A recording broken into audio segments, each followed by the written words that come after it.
माझ्या लेकराची खूपच इच्छा होती की त्याच्या मम्माने साडी नेसावी, म्हणून मग सकाळी सकाळी साडी नेसली आणि मग एक हार तयार केला, जो की आमच्या मशीनची पूजा करायची होती. मशीनची पूजा केली आणि सगळ्यात पहिलं ब्लँकेट धुवायला टाकलं, जे की भरपूर दिवस झालं धुतलेलंच नव्हतं.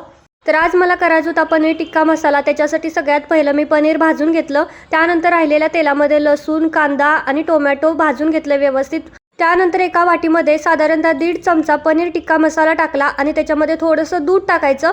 मिक्स करून साईडला ठेवून द्यायचं. तोपर्यंत कढईमध्ये तेल टाकायचं, 2 तमालपत्र टाकली. त्याच्यानंतर जो आपण ग्रेव्हीचा मसाला तयार करून घेतला होता कांद्याचा, तो टाकला. त्याच्यानंतर जो दुधामध्ये पनीर मसाला करून घेतला होता तो सुद्धा टाकला आणि मग छान व्यवस्थित परतल्यानंतर त्याच्यामध्ये आपले घरातले मसाले, धनियापूड, लाल तिखट टाकला आणि मग त्याच्यानंतर परतलेले पनीर ह्याच्यामध्ये टाकून भरभरून कोथिंबीर टाकली, कारण आता थोडीशी स्वस्त झाली त्यामुळे. आणि जेवढी ग्रेव्ही पाहिजे तेवढं थोडंसं वरून पाणी टाकायचं, मीठ टाकायचं आणि एक 2-3 मिनटं शिजवून घ्यायचं. आपला पनीर मसाला रेडी आहे. चलो बाय.